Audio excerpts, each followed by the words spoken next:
Welcome to Know Better to Do Money Better, the podcast that's here to help you avoid stressing about money and make smarter money choices. This show is a production of the Financial Empowerment Conference series, and in each episode, we break down the habits, strategies, and mindsets that make managing money understandable, doable, and actually fun. Because let's be honest, you work hard for your money. It's time your money started working hard for you. From practical budgeting tips and real-life success stories to straight talk about mindset and wealth building, this is your space to learn how you can do better with your money, one episode at a time. Because when you know better, you do better.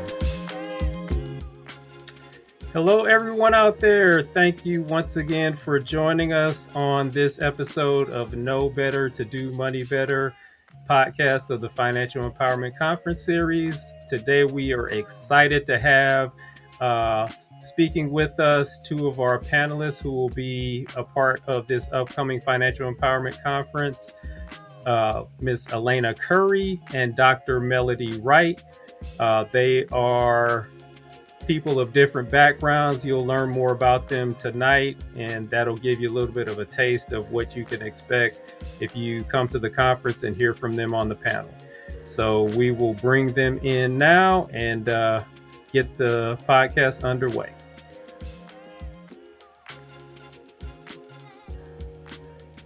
Hi. Good evening. Hello, Hi. Elena. Hello, Dr. Wright. This is the first Hi. time we've actually spoken, so it's nice to be able to virtually meet you. Met Elena a couple years ago when she was a panelist at our conference, and we're excited to have her back once again. So both of you are going to be on the panel and kind of bringing different experiences to the table. So let's get right into it with a few questions. So the first thing for you, Dr. Wright, just give us a little bit of a background about yourself and kind of what your focus is in the area of finance. Definitely. Well, thank you so much for having me on the podcast. I'm excited about being a panelist and coming to share my expertise with you all. But again, my name is Dr. Melody Wright. I am an accredited financial counselor, and I've been in the financial wellness space for a little bit over 10 years now. I work specifically with individuals from all walks of life to really help them to create foundations with their finances. And that can look like a variety of things. So it could be identifying their values, streamlining their finances, optimizing their flow of money, or maybe even helping them to reach their goals faster so that they can live a life that gives them options, which is really huge to me. I do this by using my money management system, which is my proven framework for helping people to create structure and order with their finances. And I like to joke with people. I tell them that I'm basically a home organizer, but for their finances. So I don't have all the crates and bins and stuff like that, but I come in and I help them create structure around their finances. That's awesome. Yeah, structure is really important. Organization is important because if you don't know where your stuff is, it makes it very difficult to move forward with it. So that's great. And I hope we will hear a lot more about your system definitely during the conference. I'm sure there'll be some questions regarding that. For you, Elena, you participated again a few years ago and shared what was really a compelling story about how you were able to pull yourself out of debt and move yourself into a place of more financial freedom. So if you don't mind, just give us the quick thumbnail on your backstory and kind of what you're doing now in the world of finance. Yeah. So I feel like I'm a person who probably did everything the right way. I went to school, got a degree, did all the right things, and walked away with almost 6 figures of debt. And so my story is probably similar to many people who feel like they can't pay off their student loans. They have all these credit cards and they're overwhelmed.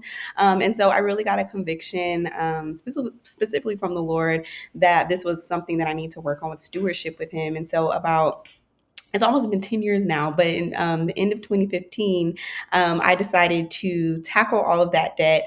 And I wanted to do it by my 30th birthday. And I was able to pay off over $100,000 of debt by 30 and totally transform my life. And since sharing my story, it has connected with so many people and inspired so many other people. And so now I'm really passionate about just being an example and showing other people that they could do it too. Awesome.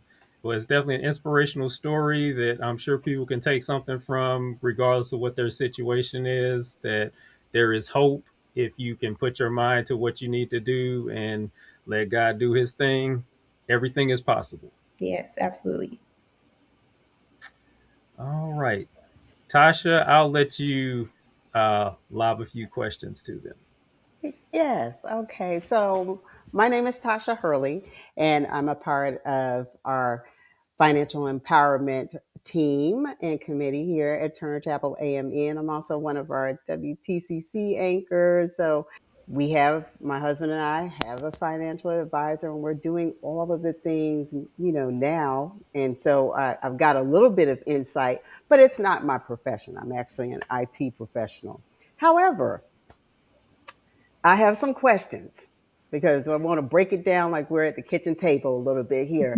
I mean, I heard Dr. Wright say that she's a a home organizer for your finances, and then Ms. Curry, you are just phenomenal. By 30, you have done way more than I can say. So we're looking from a big picture insight perspective right now. So I want to kind of zoom out for a moment, and from where each of you sit, your clients, communities, or conversations in general, how do you really see people handling their money right now, or avoiding it and sticking their head in the sand altogether? Who would like to start?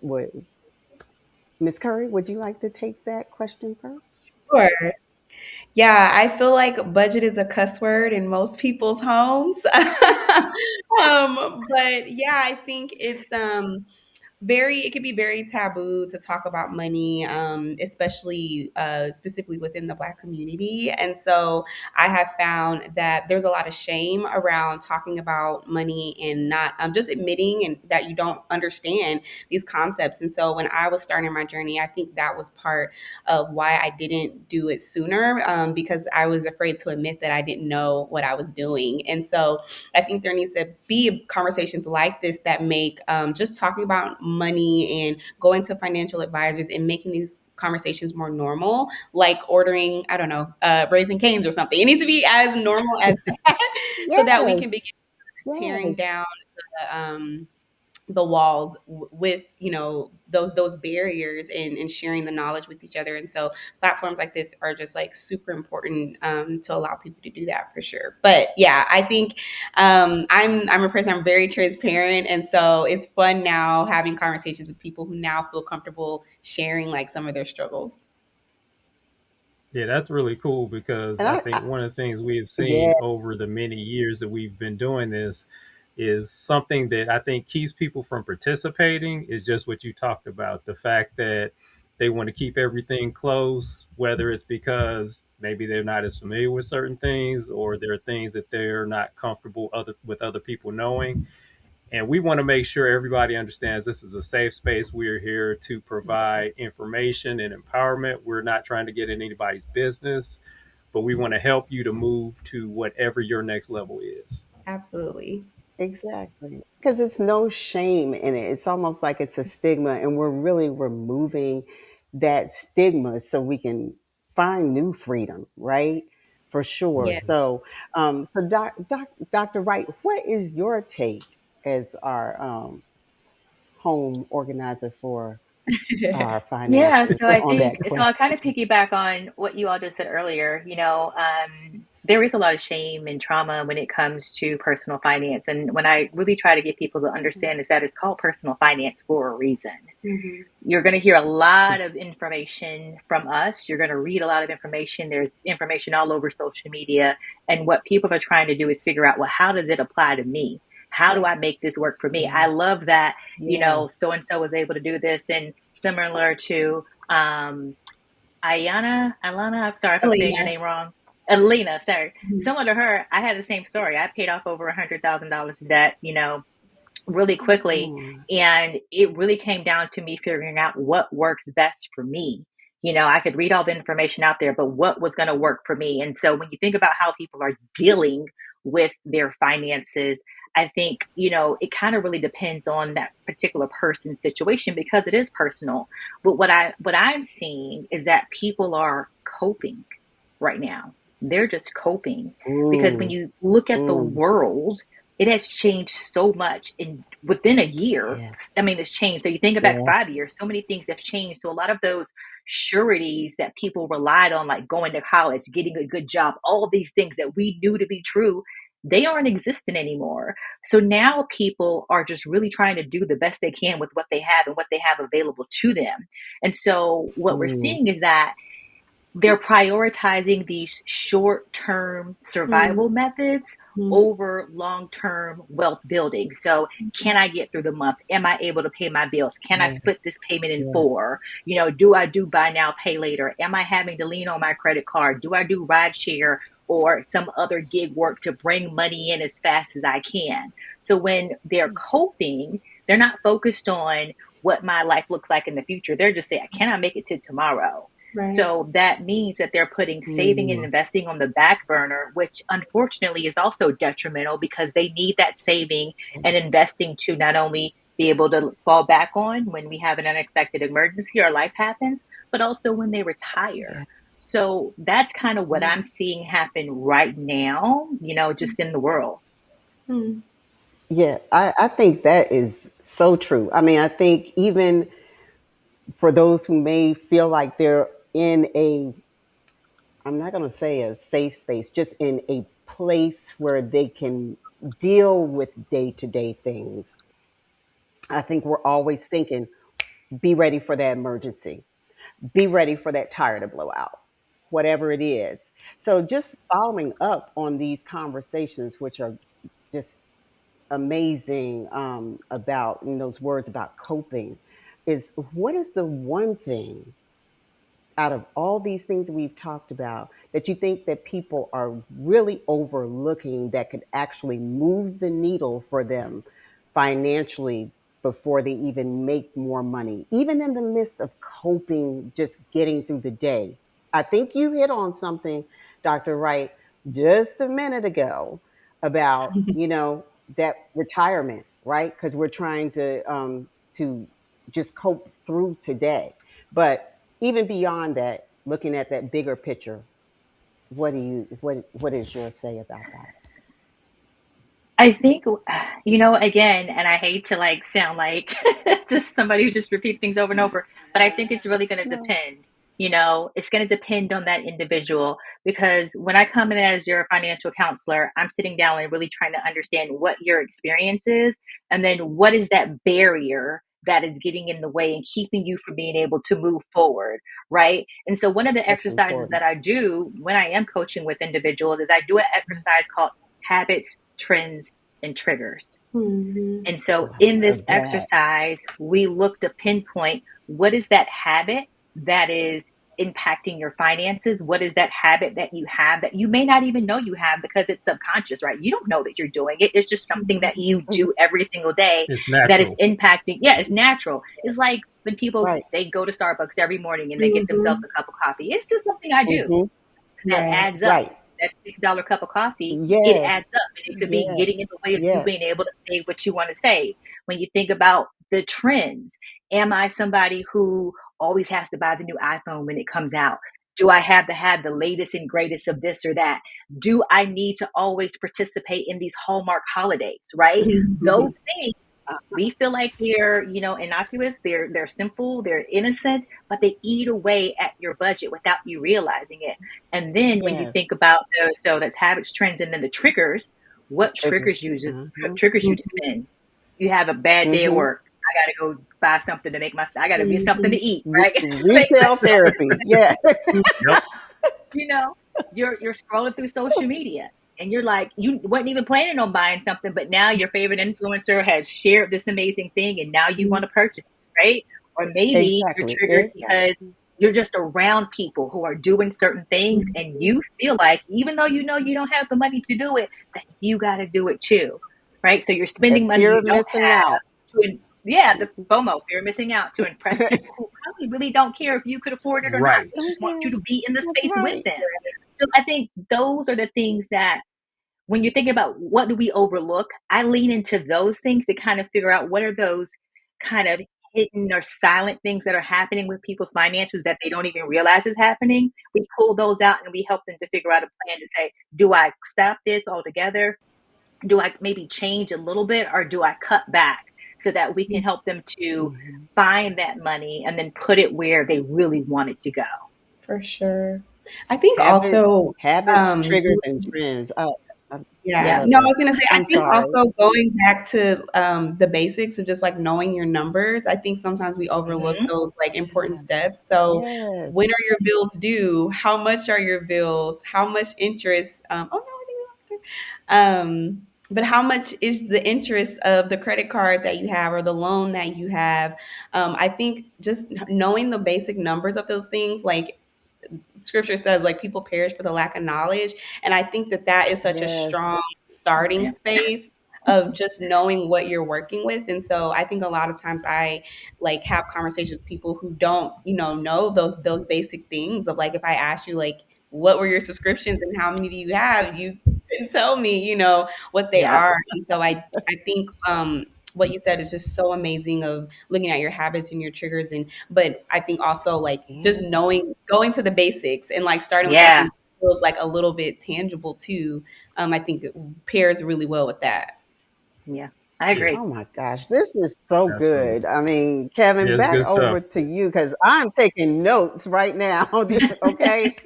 I'm soaking it Yeah, all and in. it's funny So, that Kevin, you how you mentioned about what people are doing, the decisions that they're making, the things that trigger them. I wanted to talk a little bit about this buzzword that seems to be everywhere these days, affordability. And it ties right into what we're just talking mm, about, and the fact that people consider a budget a bad word. Oftentimes, I'm a financial advisor and I tend to not use that word when I'm talking with Hmm. clients because it just invokes things that people Yeah. don't really want to think about. How do you manage your cash flow is really a better way that I Hmm. think to look at it. Or how do you determine how best to spend what you have, spend and save what you have? But speaking to the issue of affordability, what are some things that people should consider doing in order to make their lives more affordable so they can manage in a place where everything seems to be getting so much more expensive? You want to go And first? either of you can take it. Yeah, It's I fine. mean, I think sometimes we just have to take a pause and actually ask ourselves like, what are the things that we actually enjoy and what are things that we actually want. I know with me, a lot of things that I was spending on were for distractions or like you were sharing like triggers and things like that. But when I actually like took inventory, I wasn't actually enjoying the things that I was buying. I was just doing things out of the habits and out of the triggers. And so I think it's really important to take inventory of what are the things that I actually enjoy doing. If getting a coffee like once a week or twice a week is something that brings me a lot of joy, then get the coffee.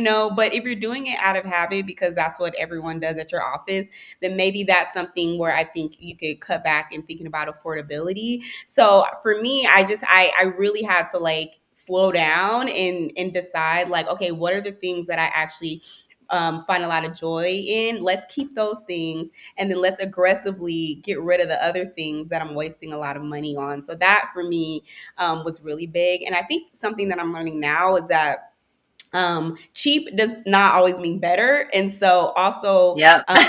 deciding like investing in like quality things that maybe last longer. So maybe instead of like 10 vacations a year, because vacations are popular now, everyone's going on vacation every month. Maybe I'm not doing that. Maybe I'm taking just like one really great quality vacation, or maybe I'm buying one great quality shirt versus buying something every week because I saw it on sale. So I think those two things have definitely helped me along my journey.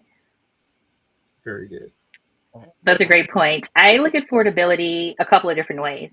One is, can I afford my lifestyle? That's a major thing with affordability. Can I afford my lifestyle? And so that goes back to what we said earlier, knowing your numbers. Like, how much do you actually bring home versus how much is actually going out? If it's negative, you can't afford your lifestyle. So we Right. look and see how if we can actually afford our lifestyle. And then it kind of goes back to what was she already shared. What's really important to me, and those are our values. What are the Mhm. things that we hold true to ourselves, and how do we want to make sure that our finances are set up so we can have more of what we really find joy in, and we spend less on the things that take us away from those things that we Yeah. find joy in. So, for example, for me, I don't find joy in getting my nails done. I just don't. I don't like people holding my hand. I feel like I'm held hostage. I'm a prisoner. I don't do it. So that means it frees up a lot of money in my budget to spend money on things that I do find joy in, like buying art and having that frame. So I walk in my Mhm. house and I see all these beautiful art, work done by Black artists, making sure I'm saving so I can buy original artwork. So I look at affordability that way, but I think affordability, again, it's going to be personal, but are you living within your means? Can you afford the lifestyle you have or the lifestyle that you want? And if you can't afford that lifestyle, then what do you need to change so that you can work towards affording that lifestyle? Is that paying down some debt? Is that maybe cutting back on some things that are too expensive? Like, you look through all your subscriptions. If you don't use 50% of them, get rid of them. So I think Yeah. when we talk about affordability, it can look in so many different ways, but it truly comes down to, can you afford the life that you're actually living, or can you afford the life that you desire? And if you can't afford that life yet, what is it going to take for you to be able to afford that life? What do you need to do to actually get there? So I think we can think about it like that. And That's do you good. even like the life that you're trying to attain or, trying to keep up with? Or is it something that, Exactly. maybe you saw on social media and thought Hmm. that you had to have that? Or you're trying, your Hmm. sister has, this certain lifestyle. So you feel like you have to have this certain lifestyle. So I also think it's like being honest about, do I actually want these things, or am I doing these things because I feel like I have to? So Yep. yeah. Everybody else is Right. doing it. Yep. Hmm. Yeah, and I think it Right. goes back to what you were saying, Dr. Wright, about the personal nature of it, because all of this is personal. In fact, I heard somebody on a show say personal finance is more personal than it is finance. Obviously, the numbers and all that stuff is important, but Hmm. you got to cater it to your particular situation to make sure it fits what you're trying to do. And I think another thing that is relevant in that discussion is prioritizing the things that are most important to you. And again, not doing it because that's what everybody does or what other people that you admire are doing. Is that what fits you? And make sure the Hmm. things that are most important to you get taken care of first, and then Yep. let the other things kind of fall underneath that. The views, opinions, and financial discussions shared on the Know Better to Do Money Better podcast are for educational and informational purposes only.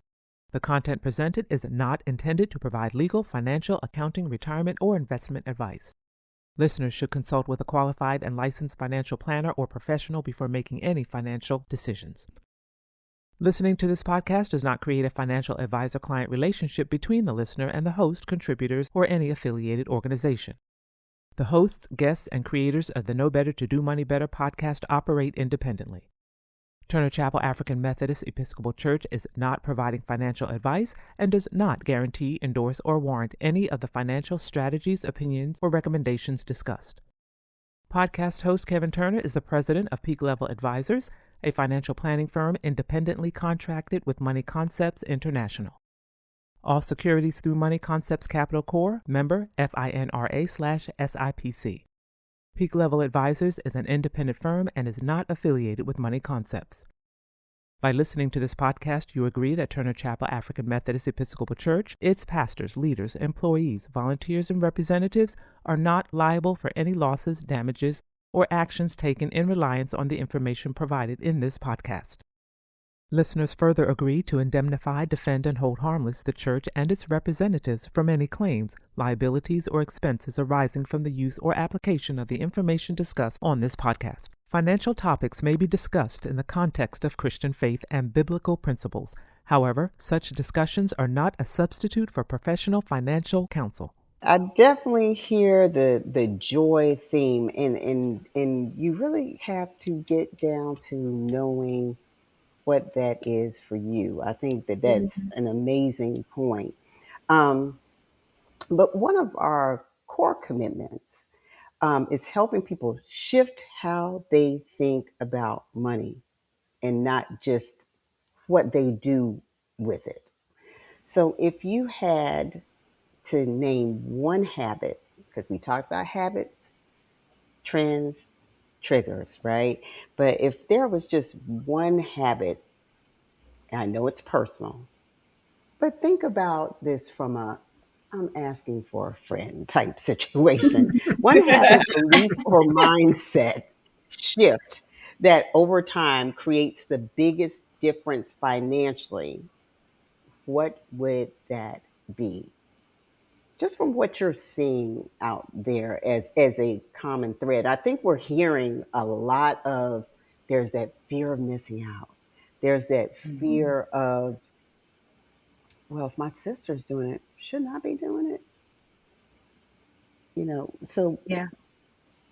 what are you I think seeing? Like, when it comes to a mindset shift, one thing that I stand upon is the mindset shift of paying yourself first. Most of the mm, time, really a lot of the times, we see where people will pay all their bills, take care of all their expenses, and then with whatever's left, they'll say, okay, maybe I'll put some of that aside. But that might not be That more doesn't important work. than that. Yeah, that doesn't work, right? not when we're So it really, coping. no, not when we're coping. So when you pay yourself first, you are treating yourself just like a bill. I say it comes after tithes, right? Pay God first and then pay Mhm. yourself next. So then what does that look like? Choose a percentage that you want to pay yourself. And then it goes back to that budget. You got to have that budget, because if you know how much you got coming out for tithes, you know how much you're paying yourself, then you use the rest of that money available to live off of. And so when you pay yourself Mhm. first, that means you are doing a couple of different things. It could look like you are contributing to retirement, whether that's company sponsored or maybe you have an individual retirement account that you're putting money in. As long as you are putting money away for long term, financial planning, Mm, long term wealth, mhm. that is one of the first commandments of paying yourself first. Then you also want to make sure that you're paying yourself first so that you have money to fall back on. I don't like to speak things into existence, so I try not to use the word emergency fund. So I call it life Emergency happens. You need a life life happens happens. fund, because A life life is going happens. to I love happen. And For there's sure. guidance out there that says you should have at least $1,000 in an emergency fund, a life happens fund. Maybe $1,000 is a new 20. You're not Yeah. doing nothing with that $1,000. Okay. You might most get more most with that cars, by the time you $1,000. go and get one tire, and with Right. Okay, labor, you're like, let's be real. So when you think about putting it to that life happens fund, you got to think about putting aside 3 to 6 months worth of living expenses. And I know for a lot of people, that's like, oh, when you add up how much that is, it's a lot. I'm mhm, saying you work towards that. It doesn't have to Right. happen tomorrow. It doesn't have to happen overnight, but that is what you work towards. And when you pay yourself first, you say, okay, if I put $200 a month into a savings account, a high yield savings account, because I need my money to make money for me while it's sitting there, you put your money in a high yield savings account and you do that consistently every single pay period and you leave it there. You don't treat that savings account like it got a revolving door. You leave it there, that come money on, will come grow on. and it'll be there for you to fall back on when you need it. So that's why having that mindset of paying yourself for the long term retirement and then short term, your emergency fund, your sinking funds, all those other funds that you need to save for, that's where the mindset shift needs to happen. You are just as important as that bill, because at the end of the day, Hmm. you still got to eat, you still got to be there. That bill, we can figure out something with that later. Mm, I like That that. that's yeah. such a good point. I mean, that goes even to what Elena was saying earlier. Miss Curry was saying, you know, it's almost like investing in you, right? In making a quality investment in you instead of like, oh, I'll just throw myself a little A quick bone. shopping trip to, Yeah, a little yeah, bone, a little TJ $10 that was Maxx left or over, a little wherever real $10. quick. If you can't go high end, then I'm gonna go and dart the Ross real quick because I can get like 5 shirts that look really cute. Right. But you're not investing in quality in that one quality shirt. So, Miss Curry, what is your take on that? Yeah, I think for me, with mindset, I remembering like your position as God's manager is very important. And so, coming from a faith perspective, God has entrusted us with so many things. And so I think he's called us to steward well and to manage well.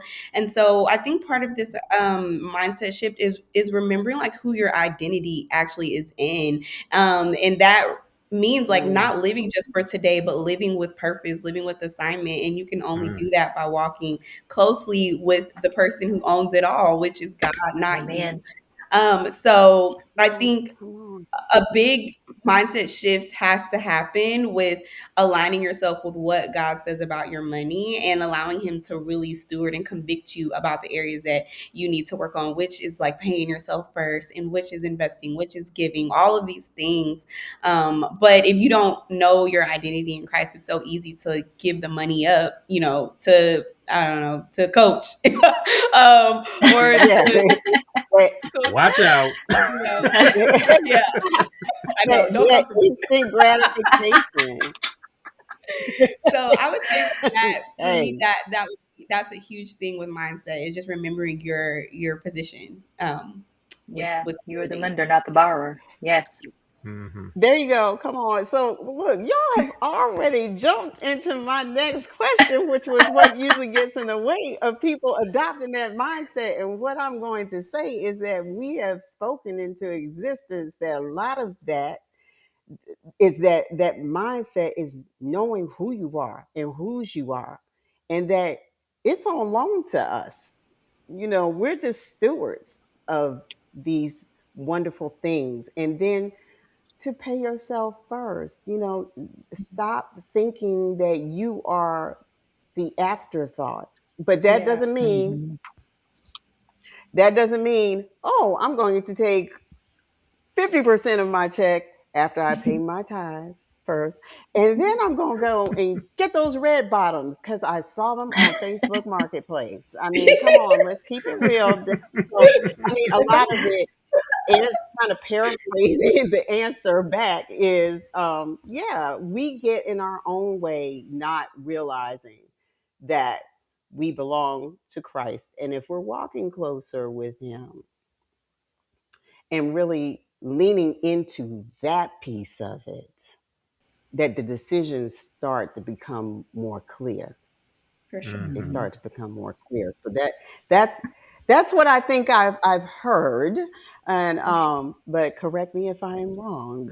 If I am not, then Kevin, I know you got some follow-ons. I could see it. Yeah, that really flowed right into, we're getting ready to wrap up, but before we wrap up, I want to just get you guys' take on this. Since you're going to be at the conference, of course, we want people to attend for sure, because you're going to get all these nuggets of wisdom from these two ladies and from others. But assuming somebody is unable to attend, can you give them like one solid nugget that they can take with them like right away that will impact their lives in a positive manner? So my nugget would be to always prepare for a famine while you're feasting. That's great. Yeah. To always be preparing for a famine while you're feasting. And I say this because when you open up the news today, you're reading about layoffs. You're reading about, people's lives being upended. And so when life is good, enjoy that life. Yeah. You're supposed to enjoy that life in a way that, makes sense, but also be sure that you're putting money aside because famine times are going to come. I don't know what it might look like for each and every individual, but famine times will come. So you want to make sure that you have something to fall back on just in case. So prepare for a famine while you're feasting. That would be what I would share with somebody. That's good. I would say I heard somebody, it's basically the same thing. The time to be prepared for the rain is when the sun is shining. Yeah. Exactly. Yep. So good. That's so good. These are some good nuggets. All right.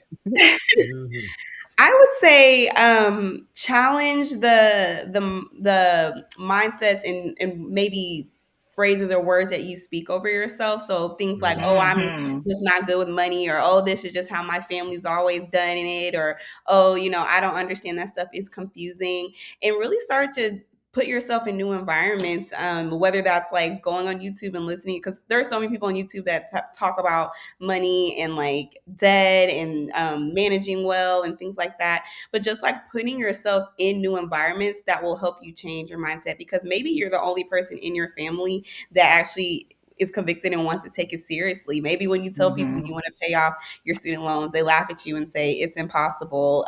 Maybe you want to be a person that has a life insurance to make sure your family is taken care of, but no one else in your family has ever done it. And so I would say first challenge just some of those mindsets and maybe words, observe things that you've spoken over yourself, and then go and seek knowledge. Go talk to a financial advisor. Go talk to people who may be doing or more successful with handling their money, and just get some advice. So be able to walk in some humility and go seek the knowledge.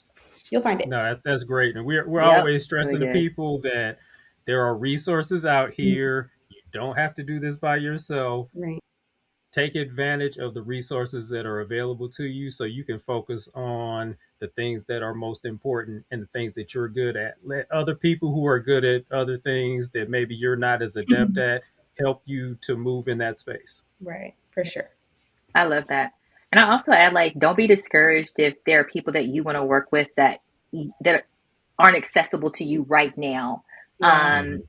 Sometimes they say, well, I can't afford that fee, or I'm not able to pay for that course or do certain things. Go to the library. There are Yeah. tons of books and there's all this information out there from credible resources that you can utilize to start to put that plan into action for yourself.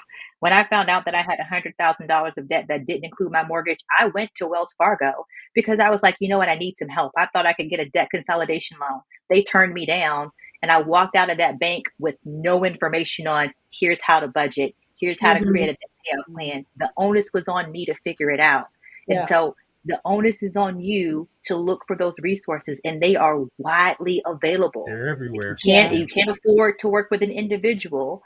Go to books. There are tons of books and like podcasts and other credible resources. Make sure the individual is credible that you Yes. can work with to get the information that you need to help you. Yeah. And that journey is not quick. And I think that that's something that can be No. frustrating for people, is that Well said. I see so many people fall into a lot of like money pitfalls because they wanted to fix their credit like in 24 hours, or they invest into this company that is going to invest in houses, or all these things. But make sure when you are seeking knowledge, just voicing things you don't understand, and don't just go along with things because people are telling you that it'll make you money. Like, the path to like building wealth, especially generational wealth, is slow. It's slow, it's consistent, it's Yeah, steady, it's not fast and cute. So I think also like being patient in that process is really important. exactly. Yeah, that's That's very very true. important. I Very mean, important. in this society, we like Right. everything to just happen immediately, Yeah. but there is Microwave, no silver bullet microwave. when it comes to Yep. money. It just comes by stacking things one on top of the other, and eventually, with enough discipline and dedication, you can get where you want to go. Right. Exactly. Right. That is right. That is right. So I think we're going to you probably will end up repeating, Kevin, because I'm going to take us out with having a little bit of fun real quick, right? To close us out. So we're going to do a little bit of rapid fire. You can repeat some of the answers. You've just repeated if you like. So Okay. we're going to do 3 quick questions, and it's going to be rapid fire. Okay. All right. Best financial advice you've ever received, Elena. Oh. And I let it I flow. don't know if this is financial advice specifically, but how you do anything is how you do everything. And so Mm, mm. the way that you approach stewarding one area, maybe your home or whatever, or stewarding your body, the way that you're eating, all those things will show up in other areas. And so as you're tackling your money and your finances, that those habits will spill into other areas. And so that's something that really sticks with me, is how you do one thing is how you do everything. Very well All said. right. Okay, Dr. Wright. Best financial I'm going to advice repeat you've ever received. myself. It's definitely going to be pay yourself first. Once I All learned right. that, I was like, oh, this is a game changer because I Yeah. was saving off the pennies. Um, but also, as another tip of financial advice, and I got this a little later in life. I wish I would have gotten it when I was just starting my first grown up job after college, would start investing early. Yeah, Even that's good. if you only Yeah. take advantage of your company sponsored retirement plan and Yeah. you just contribute to get the match, do that. Do that. Because I was somebody, I was like, oh, I need all my money on my paycheck. I can't be putting money Hmm. in my retirement. I got years. Mhm. Yeah. Wish I could Yeah. go back and tell my Ooh. younger self, Right. girl, Didn't that go you by don't fast? contribute that money. Yeah, So that yes, went by start fast. investing early. Oh, Even if it's $5 a week, $5 a month, it does not matter. You have the power of time on your hands, and that Mhm. money will compound and you can do great things with it later. Very great oh, point. And I see. think Oh, to the good point we've advice. probably talked about more than once, building that habit, that muscle of Mm-hmm. saving. Yeah. Like you say, even if it's a Hmm. small amount, you are building a habit. And when Yes. you're in a position to do better with it, you will. Mhm. Mm-hmm. Yes, absolutely. Absolutely. Okay, second question. All right, Dr. Wright, this is you now. So, Miss Curry, you got a minute to think. One book, one podcast, or one resource you always recommend. Go. Um, so there are several books that I could recommend, but I'm gonna go with a book and a resource. And I don't know if this is gonna be live, but it's the Bible. Okay, this is what All I right. recommend because Period. because this Well, is the there's living that. word. All your knowledge is going to come from here. I have read this and I've gotten so many tips and tidbits. Even last night, a Rhema word jumped out to me, and I was like, "Look at that! Listen, Come I on, just asked come for this, on. and here it was." So I would say that read the Bible, consult God about what you want to do with your financial plans, what your plans are, because we make plans and God laughs. Hmm. Yes, there Just it take it is. to Him in prayer, and He's going to be able to guide you, especially when it comes to stewarding your money and building that habit, that muscle of being a good Yeah. steward to Him. Yes, Awesome. yes. Miss Yeah. Curry. I mean, absolutely. I think it has everything from how to walk with your job, what type of job, how to steward money for your family. I mean, the Bible has every gem you need, and so I would always push Mhm. people to spend more time in the Word than go into human wisdom first. But I Hmm. also I when I was starting, I mean, granted, I started in 2015, but I started with Dave Ramsey's Total Money Makeover, and to go from like not hearing any knowledge about money at all to like having someone break down steps, I think it was just like a great first step. I think sometimes some of his concepts can be extreme, but just some of the basic knowledge about saving, about Hmm. knowing your numbers, about paying down debt was, I think, I needed to see that. I need to hear other stories. And so I think just finding resources like that where people are sharing other stories of how they overcome debt is like very encouraging, especially if no one around you is doing it. Yeah. All right, all And right. I and Those I are and I good. want to Those are good. I want to add here because I know I started with Dave Yes. Ramsey too. Um, Hmm. he is a little bit extreme, so I want to give other people some resources to look Yeah. at outside of that. So, Cashing Out by Christian and Julian Saunders, that is a podcast that you can check out. They also have a Hmm. book, The Budgetnista. She has Yes. tons. She has a book, and I think she also has a podcast. I'm not sure, but she Yeah, has I think tons it's of called resources Brown Ambition. available. Brown Ambition. Mhm. Okay. Marsha Barnes with the Finance Bar. She's been doing a lot of great work in the financial wellness space as well. And the reason why I add that also is because sometimes the information hits different when it doesn't come from us. And a lot of people are Hmm. more receptive Hmm. to information that comes from people that look like them. They feel more comfortable in the information that they're giving, that they're getting. And I think that Dave Ramsey has a lot of great foundational concepts, but I'm telling you, $1,000 is the new 20. So I Sure. need you to save more than $1,000 Yeah. in your emergency fund. So, That's that tip. If you're not paying attention out there, you've heard it. You heard it again. You heard it again. And here's the last one. Here's the last one. And I'll just let both of you decide to chime in together if you want. Um, And one question everyone should ask themselves before making a big money decision. Go.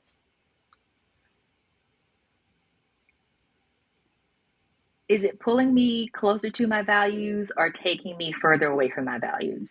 That would be one question that I would ask. That's good.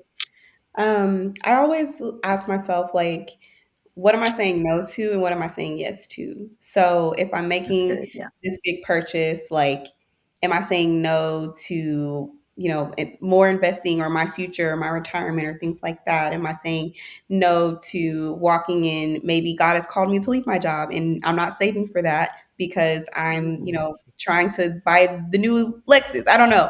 So I think, what am I saying no to by making this purchase and what am I saying yes to? That's really That's good. good That stuff. is amazing. I am excited.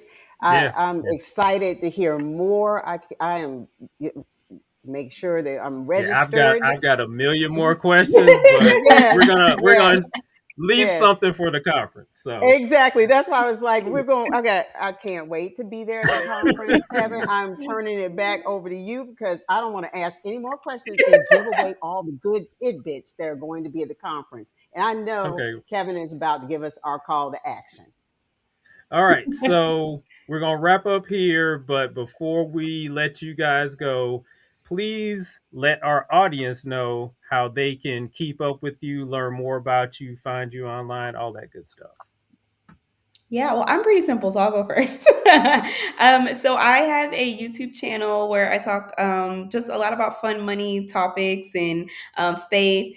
And the handle is Curry Like Steph. So a lot of times people ask me, like, are you related to Steph Curry? So I end up making that one. I like that. So you can find me, and that's on all socials. It's Curry Like Steph. But yeah, you can join my YouTube. Okay. Love Very that. cool. Yep. So you all can find me on socials at I am Melody Wright. And then my website is IamMelodyWright.com. If you are looking for financial coaching or any other conversations, you can find me there.